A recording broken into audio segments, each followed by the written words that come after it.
주의 말씀을 따라 사는데 부족함이 없도록 우리 모두를 붙잡아 주시옵소서. 필요한 은혜, 필요한 능력으로 역사에 주실 줄 믿고 예수님의 이름으로 감사 기도드립니다. 아멘. 예수님은 하나님의 아들이라는 분명한 믿음을 가지고 늘 승리의 삶을 사는 우리 하영교회 성도 여러분이 되시기를 주님의 이름으로 축복합니다. 세월호가 이 어린 학생들을 태웠던 세월호가 바다에 가라앉은 후에 수백일이 지난 후에 시신이 하나 둘씩 인양되기 시작했습니다. 인양될 때마다 온 가족들이 시신을 자기의 자녀인지 확인해야만 했습니다.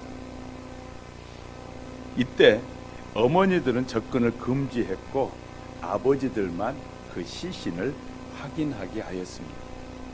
이유가 있었는데요. 고등학교 아이들이 물에서 건지고 보니 물고기가 얼굴을 몸을 다 파먹어 가지고 누구인지 구별이 되지 않는 것이었습니다. 이때 우선 표적을 제시하면 그의 자녀로 분류하게 되는데 시신의 특징을 제시해야만 했습니다. 예를 들어 보면 지금 건진 아이는 손가락이 하나 없는 아이였습니다. 그렇게 말하면 어느 부모가 눈물을 터뜨리면서 달려옵니다. 내 아들입니다. 왜 아들입니까? 라고 물으면 아버지와 작두로 소여물을 썰다가 손가락이 잘렸습니다. 손가락이 없다면 내 아들이 분명합니다. 라고 표적이 정해지는 겁니다. 이처럼 증명하는 것을 우리는 표적이다 라고 말합니다. 예수님은 입으로 자신이 하나님의 아들이라고 표적을 말씀하신 적이 여러 번 있습니다. 바울이 당시 온 아시아를 다니며 복음을 증거하면서 한 말이 있었는데 고린도전서 1장 22절에 유대인은 표적을 구하고 헬라인은 지혜를 구한다. 유대인들이 예수님에게 하늘에서 오신 분이라는 표적을 보여달라고 요구하는 것이었습니다. 예수님이 스스로 말씀하시기를 마태복음 12장 39절 40절에서 예수께서 대답하여 이르시되 악하고 음란한 세대가 표적을 구하나 선지자 요나의 표적밖에는 보일 표적이 없느니라. 요나가 밤낮 사흘 동안 물고기 뱃속에 있었던 것 같이 인자도 밤낮 사흘 동안 땅속에 있으리라.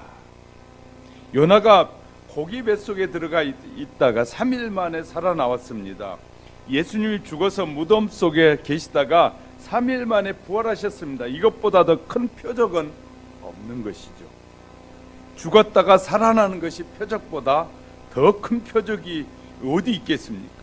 이것이 예수님이 하나님의 아들이라는 표적이기도 합니다. 이처럼 믿음을 가진 사람들에게 예수님께서 표적을 주셨는데 예수님은 하늘로 올라가시면서 말씀하시기를 마가복음 16장 17절 18절 믿는 자들에게는 이런 표적이 따르리니 그들이 내 이름으로 귀신을 쫓아내며 새 방언을 말하며 뱀을 집어 올리며 무슨 독을 마실지라도 해를 받지 아니하며 병든 사람에게 손을 얹은즉 나으리라 하시더라. 그런데 예수님이 탄생하실 때부터 자신이 우리의 구세주이신 표적을 보여주셨어요.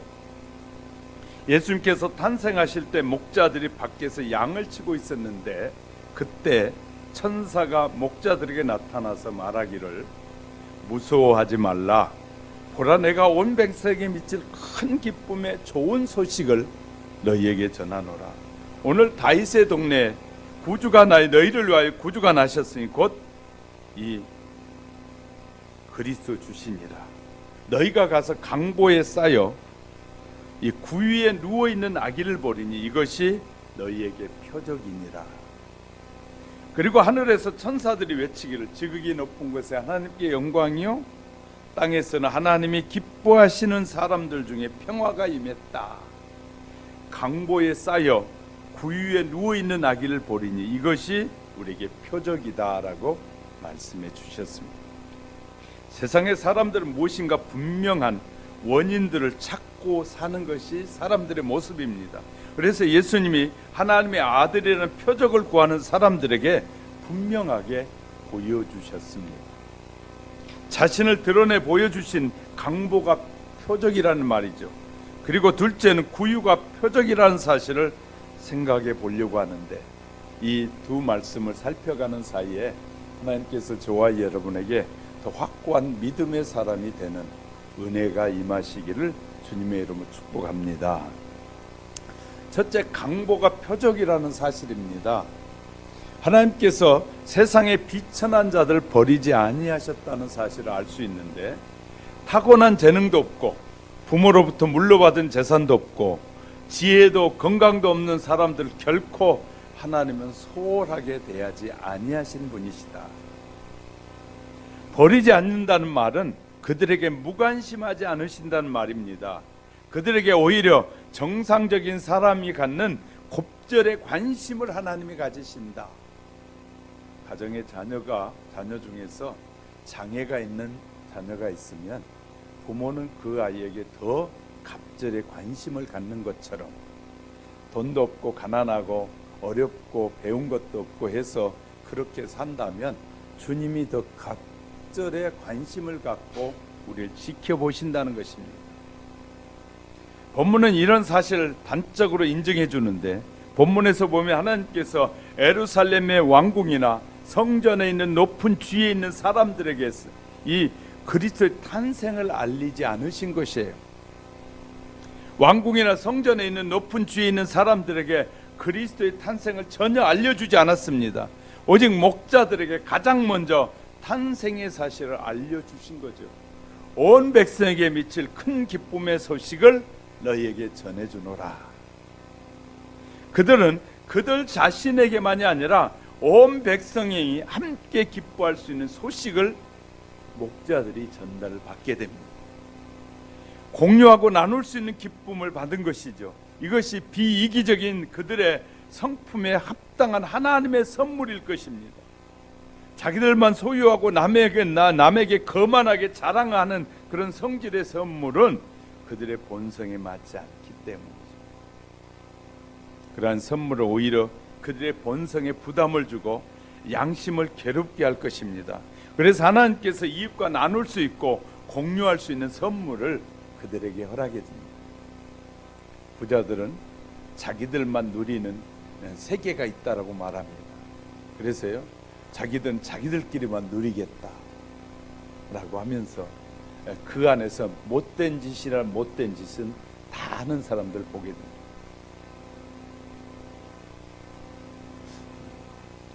먼저 광보가 그럼 무엇인지를 알아보아야 하는데, 예수님 당시에 성전을 섬기며 일하던 제사장이 예수님 당시에 24,000명이었습니다. 제사장들이. 이들은 흰 옷을 입고 제사를 드리는데, 성전에는 제사장 옷을 만드는 방이 따로 있었습니다. 펀치의 방이라는 말로도 말하는데, 제사장이 옷을 입다가 헤어지거나 찢어져서 못 입게 되면 거룩한 옷이기 때문에 그 옷은 버리지 않았습니다. 옷들을 모아두었다가 이스라엘 백성들이 지키는 절기 중에 초막절 절기에만 거리에 가로등을 밝히는 일에 그 옷이 쓰여졌습니다. 추수 후에 축제 절기인데 그 당시에 전기가 없지 않습니까?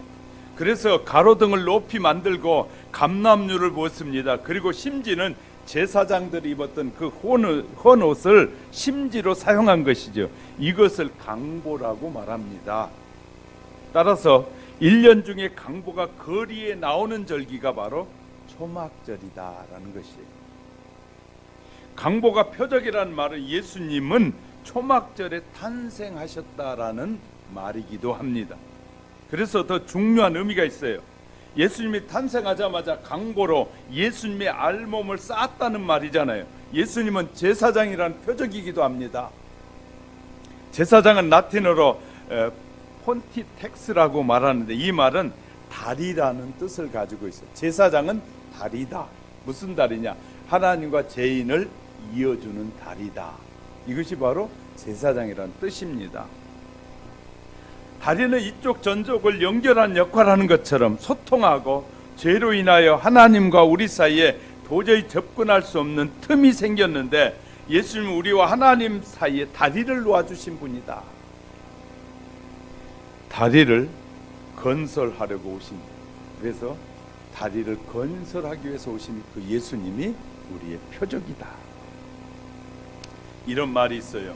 학문이 없는 것이 가장 가난한 일이고, 친구가 없는 것은 가장 외로운 일이며, 식견이 없는 것은 가장 외로운 일이고 괴로운 일이고, 절조가 없는 것은 가장 천한 사람이다.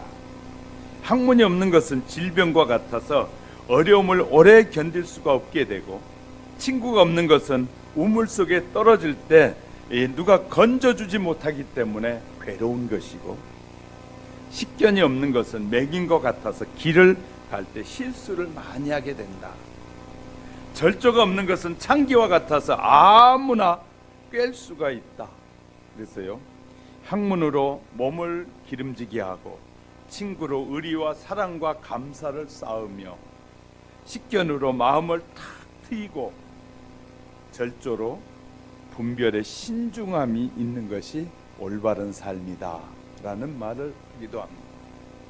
강보가 예수님이 하나님의 아들이란 표적이다, 그 말이에요. 강보가 확실한 표적이죠. 예수님은 영원한 대제사장입니다.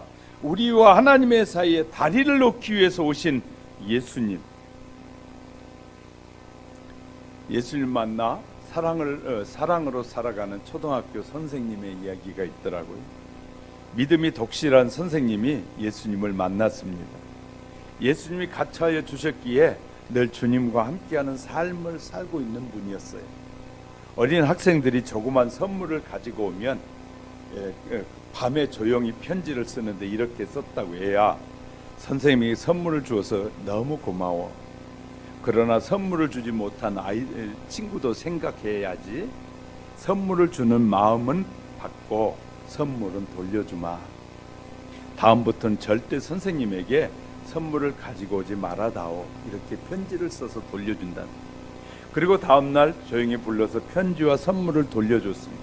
그리고 아침에 선생님이 학교에 출근할 때는 그냥 오지 않고 빵과 우유를 사가지고 와서 아침밥을 못 먹고는 결식 아이들을 불러서 먹이곤 했습니다. 그리고 잘못 나가는 아이들이 있으면 고칠 때까지 기도해주고 충고해주는 것을 잊지 않는 선생님이에요. 예수님처럼 아이들을 사랑했습니다.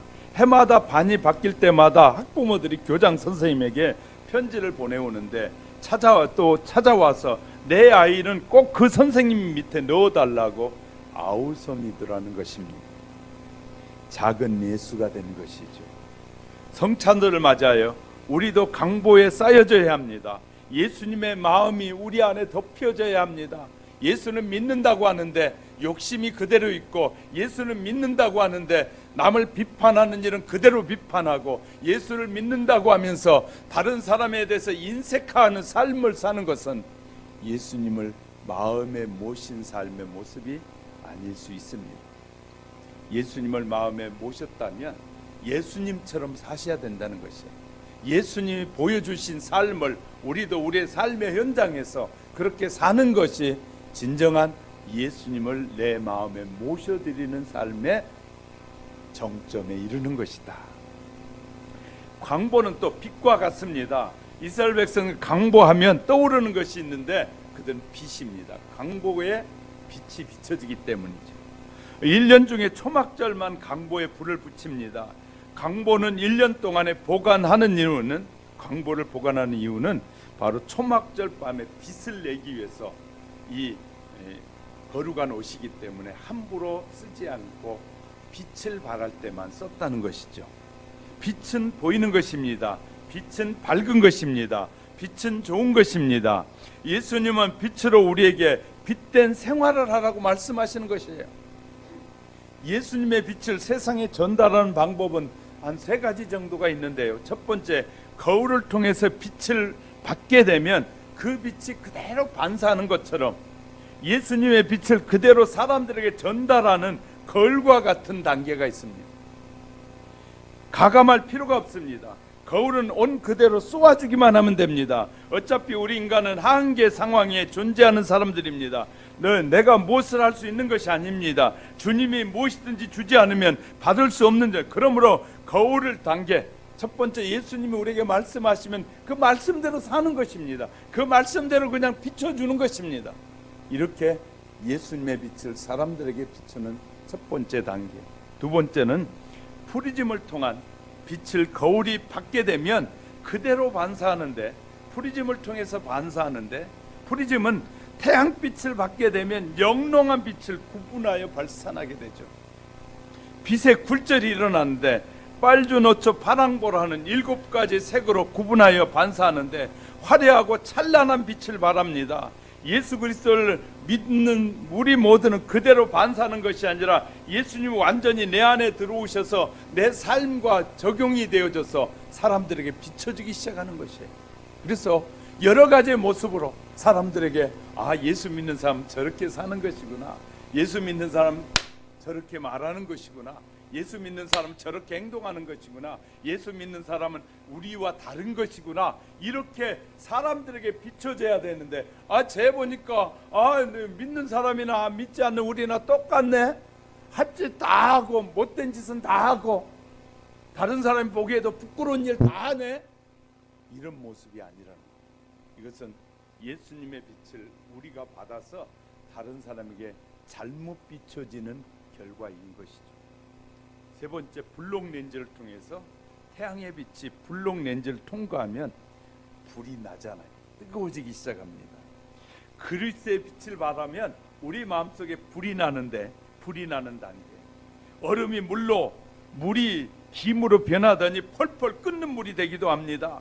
성령의 불덩어리를 만들어냅니다. 이렇게 우리는 거울의 단계에서 프리즘의 단계로 아름다운 모습으로 드러낼 뿐만 아니라 이제 더 강력한 볼록 렌즈의 단계가 돼서 이 힘이 되고 능력이 되는 빛이 사람들에게 비춰지게 하는 것이 우리가 해야 될 역할 중에 하나일 것이다 라고 생각되어집니다. 그래서 슈바이처는 30세에 신학 박사가 됐고 철학 박사가 됐고 오르간 연주가였고 목사였고 교수였습니다.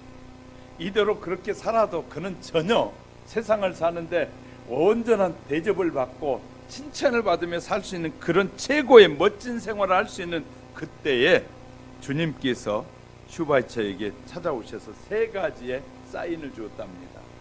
내가 다른 사람보다 많은 특혜를 받았지, 그 특혜를 나누어 주어야 한단다.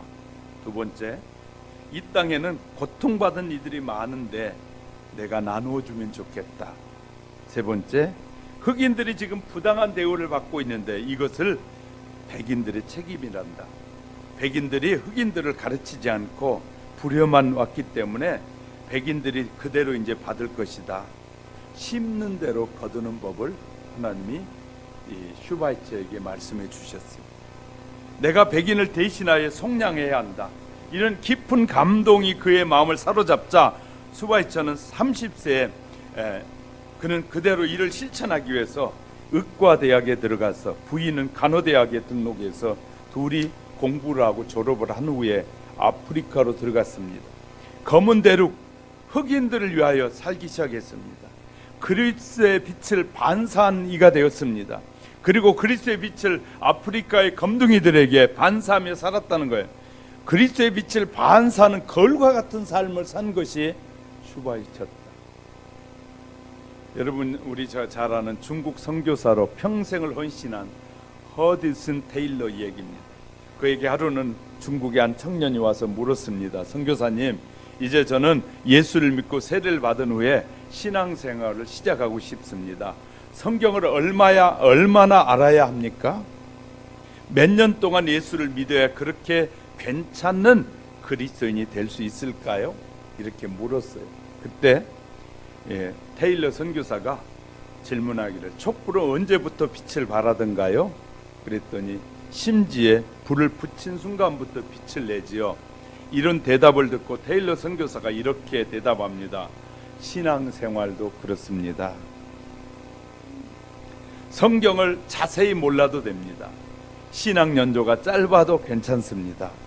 촛불이 심지에 불을 붙이는 순간 빛을 발하기 시작한 것처럼 기도하기 시작하면서부터 신앙생활이 빛을 발하기 시작합니다.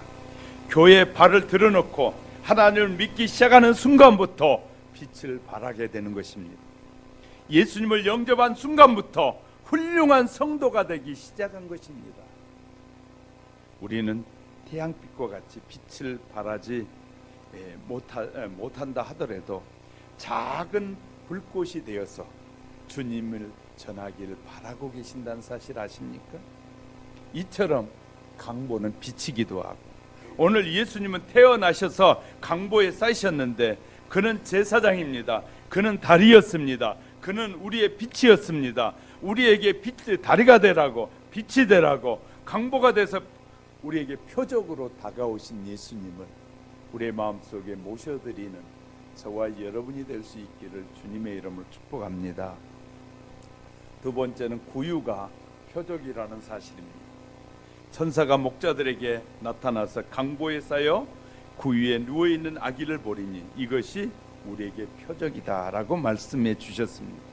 강보가 표적입니다. 그리고 또 하나는 구유가 표적이라는, 그러면 구유가 표적이라는 말은 무슨 말일까? 하나님의 아들이 마국간의 짐승들의 밥을 먹는 밥통에 태어나신 거 아니겠습니까? 구유가 들려주는 음성이 무엇일까요? 어떤 표적을 우리에게 말하고 있다고 생각하십니까? 폴란드에 아우슈비츠 유대인의 수용소가 있는데요. 저는 못 가봤어요 아직. 그런데 히틀러가 유대인들을 600만 명을 학살할 때 가장 많은 사람들을 학살한 자리가 그곳인데, 그곳에 가면 유대인들은 울분이 끓어오릅니다. 그곳에 가면 그래 우리 민족이 엄청나게 많은 사람들이 이곳에 죽은 곳이지. 그러면서 막 이 열이 올라오는데 그런 유대인들이 이렇게 말하는 것이, 우리는 그렇지만 그들을 용서한다. 그러나 결코 이 사실을 잊지 않겠다. 그러고 돌아갑니다. 우리 사람들은요, 뭐 촛불 집회 뭐 하고 하면 뭐 때려 부수고, 그게 우리나라의 우리의 재산이에요. 우리의 재산이에요. 우리 한국 사람들 대단히 감정적이고 폭력적이에요. 그래가지고 자기 마음에 안 들면 때려 부수고 문들 난리를 치는 거예요. 그러나 유대인들은요 굉장히 지적이에요. 그래 막 울분이 올라올 때, 그래 이 사실에 대해서는, 이 일을 우리가 절대 맞아요 잊어버리지 않게 용서하게. 우리는요 다른 사람의 허물을, 자기는 다른 사람에게 허물을 하나도 다른 사람에게 마음 아프게 하고 산다는 사실은 전혀 잊어버리고, 다른 사람이 나에게 마음 아프게 한 것만 기억하는 사람들. 우리 모든 사람들은 다른 사람의 마음을 얼마나 많이 아프게 사는지 몰라요. 하고 사는지. 그런데 자기에게 대해서는 이렇게 굉장히 평을 좋게 합니다. 나는 다른 사람에게 참 마음을 편하게 해주는데 다른 사람만이 나에게 나쁘게 한다. 이런 평을 할 때 얼마나 많이 했는지. 다른 교회 목사님들도 설교하고 나면 목사님 설교를 뭐 그렇게 한다고 나온다는 거예요. 자기 보고 해보라 그러면 하지도 못한 사람이 다른 사람의 설교를 평가를 할 때 대단히 지보고 해라 보면 말 몇 마디도 하지 못하고 내려가는 사람이, 다른 사람이 수고하여 증거하는 것을 우습게 여기는 사람들이 많다는 거야. 그런 사람들은 변화되지 않는 사람. 변화된 사람은요 남의 것을 함부로 평가 못하는 것이거든요. 진정한 학자는 다른 사람의 학문을 존중하는 사람이 좋은 학자예요. 다른 사람의 학문 나하고 다르다고 해서 과감하게 잘라버리고 막 퇴폐로 해버리는 것은요 엄청난 잘못을 범하는 것이에요. 그래서 제가 말씀드린 거예요. 기독교인이라면 적폐하는 것, 이건요 대단한 잘못이에요. 그 지가 하는 일은 다 맞다는 말이에요. 말도 안 되는 소리도. 하나님의 사람들이 이런 것도 구분하지 못하면서 적폐하면 다 그거 잘한다고 그런 사람들, 요새는 또 마음이 다 바뀌었어요. 얼마나 많은 젊은이들이 바뀌어가지고 그 잘못된 것이, 옛날에는 그게 맞다고 난리를 치던 사람이 오늘은 그것도 아니라고 하는 거예요. 이런 변질되는 사람들이 많은 사람들의 마음을 우리는 아십니까? 그리스도인은 생각할 줄 알아야 돼요. 그리고 하나님의 말씀에 비춰서 세상을 보는 눈이 열리지 않으면 사람들이 하는 것 보고 따라갔다, 야 이리 갔다, 그렇게 사는 것은요 하나님의 사람들의 삶이 아닙니다. 문제가 생기면 저희는 그 문제 놓고 기도합니다. 하나님, 나라가 이렇게 돌아가고 있고 이렇게 적폐청산한다고 용서 없이 저렇게 난리를 치는데, 용서 없는 세상은 또 다시 자기들이 용서받지 못할 짓을 하고 있거든요. 그러면 계속해서 2조 500년 동안 한 일이, 우리나라 한 일이 뭐냐면, 물러나면 또 그 적폐라고 또 물어넣고, 또 물러나면 적폐라고 또 집어넣고, 그렇게 해온 거예요 지금까지 우리나라가. 그런데 그리스도인들마저도, 하나님의 말씀을 배우는, 하나님 앞에 예배하는 그리스도인마저도 용서하지 못하고, 자기가 한 말과 자기가 하는 행동은 다 정당하고 남이 한 말은 다 틀렸다고 말하는 이런 문제는 심각한 거거든요.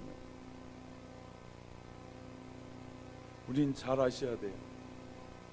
그래서 그리스도인이 신중하게 기도하고 생각하고 말아야 돼요.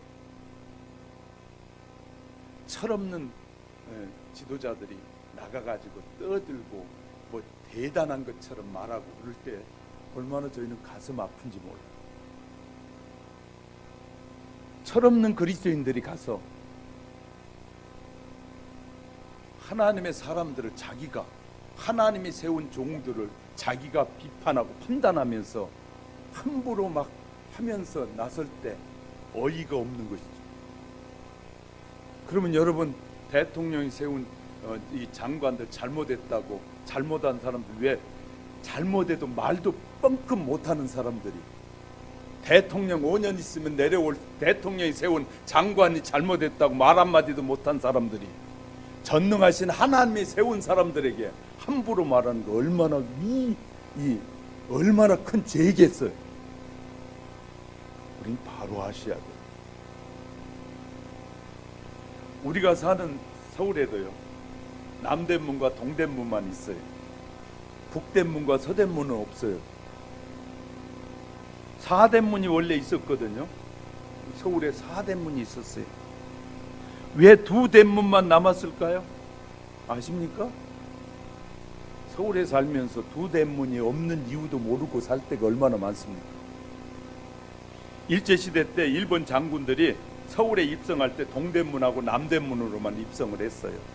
그래가지고 남대문, 서대문과 북대문은 이제 입성하지 않았다고, 필요 없는 것이라고 허물어 버렸어요, 일본 놈들이. 그래서 서대문과 북대문이 없는 것이에요. 서울에 사는 사람이 서울을 잘 모르면서, 예수를 믿는다고 하면서 예수 믿는 것이 무엇인지를 모르면서 자기는 다 아는 것처럼 이렇게 평가할 때 얼마나 그것을 아는 사람들이 볼 때는 어이없는 일이겠어요. 그래서 우리는 말할 때 굉장히 조심해야 해요. 그냥 함부로 아무 말이나 한다고 말이 아닌 것이에요. 용서가 없는 세상은 그 비참한 세상입니다. 용서가 없는, 남을 용서하지 않고 남의 잘못을, 허물을 용서하지 않는 것은 악한 사탄의 도구로 쓰여지는 사람들이에요.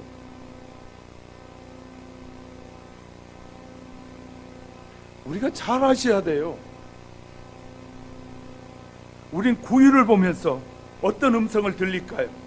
구유를 보면 우리의 이런 음성을 들을 수 있어야 되는데, 구유는 겸손의 음성을 들을 수 있어야 됩니다. 예수님이 만왕의 왕이라는 음성을 들을 수 있어야 돼요. 그런데 왕궁에 태어나지 않았습니다.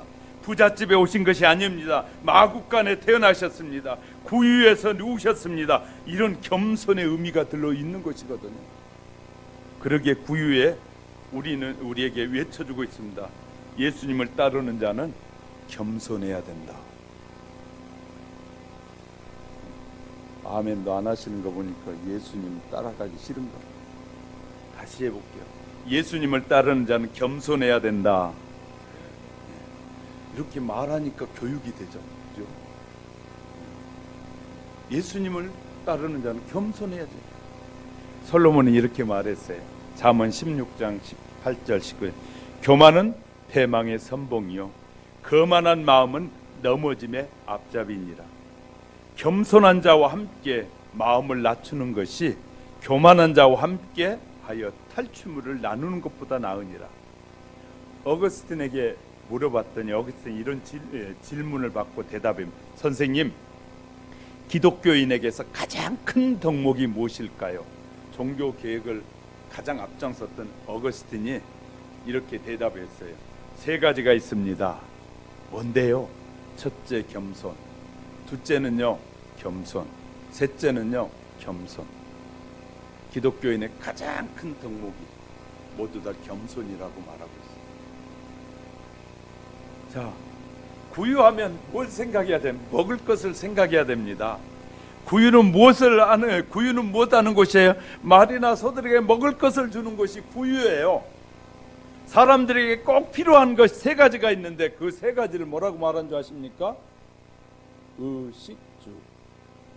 의식주라고요. 그 중에서 옷이나 집이 없어도 살 수 있어요. 그러나 먹을 것이 없으면 살아요, 못 살아요? 못 살아요. 구유는 먹을 것을 공급하는 도구인데 오늘도 우리에게 외치기를 먹을 것을 줘라. 그래서 사람을 살려라. 구유에서 이런 소리를 들을 수 있어야 된다. 왜 주님이 구유에 누워 계실까요? 그래서 주님은 오셔서 이렇게 당신을 말씀하셨어요. 나는 나의 몸과 피를 너에게 줍니다. 먹을 것을 주시기 위해. 그 나의 몸과 피를 먹는 자는 영원히 죽지 않고 살리라. 구유에 누우신 이유는 구유를 통해서 우리에게 표적을 말씀하시고 계셔요. 예수는 베들레헴에 탄생하셨는데 베들레헴이란 떡집이란 뜻입니다. 베들레헴은 떡집이다. 그리고 예수님은 말씀하시기를 요한복음 6장 47절에 51절에 진실로 진실로 너희에게 이르노니 믿는 자는 영생을 가졌나니 내가 곧 생명의 떡이로다. 너희 조상들은 광야에서 만나를 먹었어도 죽었거니와 이는 하늘로 내려온 떡이니 사람으로 하여금 먹고 죽지 아니하게 하려 하는 것이니라. 나는 하늘로서 내려온 산떡이니 사람이 이 떡을 먹으면 영생하리라. 나의 줄 떡은 곧 세상의 생명을 위한 내 살이로다. 예수님은 떡이다 라고 말씀하셨어요. 우리를 살리는 생명의 떡이라는 것이에요. 예수님은. 구유는 오늘도 우리에게 소리치기를 사람들에게 먹을 것을 줘서 사람을 살려라 이렇게 말씀한다. 표적이라는 거예요. 몇 년 전 뉴스에 나왔던 얘기인데요. 37살 된 젊은 아버지가 1살 된 자기 딸의 병을 고치기 위해서 자기의 간의 3분의 1을 이 이식 수술로 잘라서 아이에게 들려주었다는 얘기였습니다. 이 수술은 위험률이 대단히 높아서 수술하다가 아버지가 죽을 확률이 50대 50이라고 합니다. 이 위험을 알면서 자식을 사랑하는 해서 간을 잘라주었습니다. 얼마나 놀라운 사랑의 이야기입니까?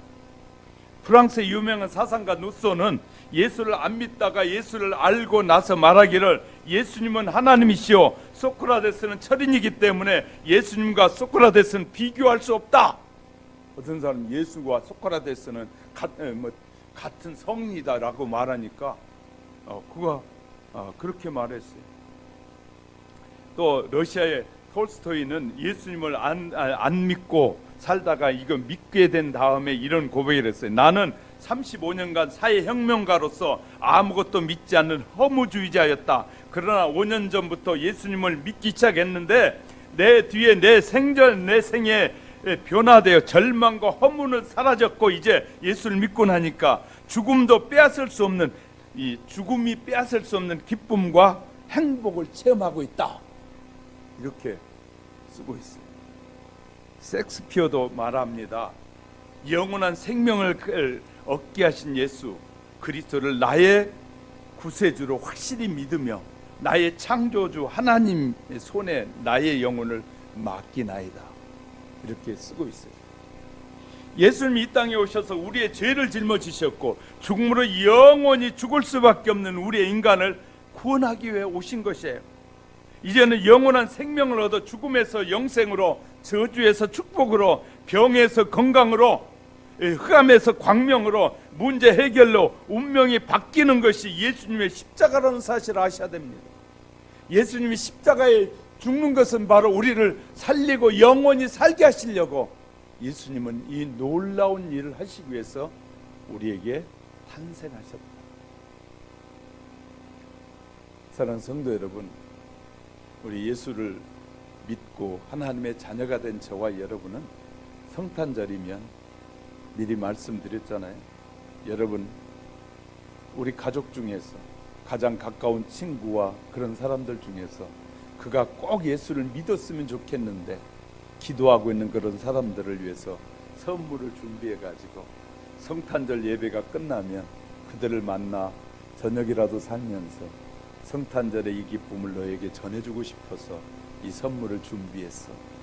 이거 받고 너도 예수 믿고 함께 나와 천국에 갔으면 좋겠어 하고 이 기쁜 소식을 전할 때 주님이 기뻐하실 겁니다. 주님은 그런 자들에게 은혜를 주실 것입니다. 그냥 잘 돼가지고 사람들에게 뽐내고 싶어하는 그런 사람들의 마음을 주님은 너무나 잘 아십니다. 그리고 정말 주님의 마음을 전하고 싶어하는 그 마음도 주님은 너무나 잘 아십니다. 여러분이라면 누구에게 좋은 것을 주고 싶습니까? 어떤 사람 잘 돼가지고 내 이름도 석자 날리고 살아야지, 그래도 이 세상에 한번 태어났는데 내 이름 멋지게 남겨야지, 이런 생각과 사고방식을 가지고 사는 사람이 있고, 예수를 믿고 난 다른 사람은 예수 믿고 나니까 예수님이 나를 위해서 한 그 구원의 일이 너무너무 귀한 일을 하셨기에 나도 많은 사람들에게 복음을 전해야지, 하나님이 내게 주신 것들을 잘 정리하고 준비해서 다른 사람에게 이 예수님을 전하고 싶어 할 때 누구를 축복하시겠냐고요. 성경을 우리는 좀 아셔야 되잖아요. 하나님이 기뻐하시는 일을 생각하고 하나님이 기뻐하시는 일을 준비할 때 하나님의 그런 자에게 필요한 것을 주시지 않겠습니까? 우리는 주님을 증거하는 기회가 성탄절이어야 됩니다. 그래서 성탄절에는 오후 예배가 없습니다. 성탄절은 낮 예배만 드립니다. 왜? 다른 사람에게 찾아가 성탄의 기쁨을 전하라고, 많은 사람들의 성탄의 기쁨을 나누라고 하는 것입니다. 우리 화영교회 성도 여러분, 저와 여러분은 말씀대로 살려고 조금 노력합시다. 저도 그러고 여러분도 그러고. 우리 성탄의 정정한 의미는 바로 우리를 위해서 오신 그 예수님을 내 마음에 모시고 그 겸손을 본받아서 그 사랑을 수많은 사람에게 전하는 일에 우리의 시간과 물질과 삶이 드려질 때 하나님이 기뻐하는 인생이 되지 않겠습니까? 저와 여러분 정말 한 걸음이라도 더 주님 앞에 나가는 삶, 이 성탄의 계절에 한 걸음이라도 주의 복음을 전하고 싶어하는 그런 마음들이 불같이 일어나시기를 주님의 이름으로 축복합니다. 축복합니다. 말씀을 정리합니다. 그렇습니다. 지금 이 높은 곳에 하나님께 영광이요, 땅에서는 하나님이 기뻐하시는 사람들 중에 평화가 임하는 것처럼 예수님은 하나님의 아들이라는 표적이 있습니다. 강보가 표적이고 구유가 표적이라고 우리에게 말씀하신 이 말씀의 의미들을 깊이 깨닫고 남은 시간들 주님을 위해서 아름답게 쓰여지는 저와 여러분이 다 되시기를 주님의 이름으로 축복합니다. 기도하겠습니다.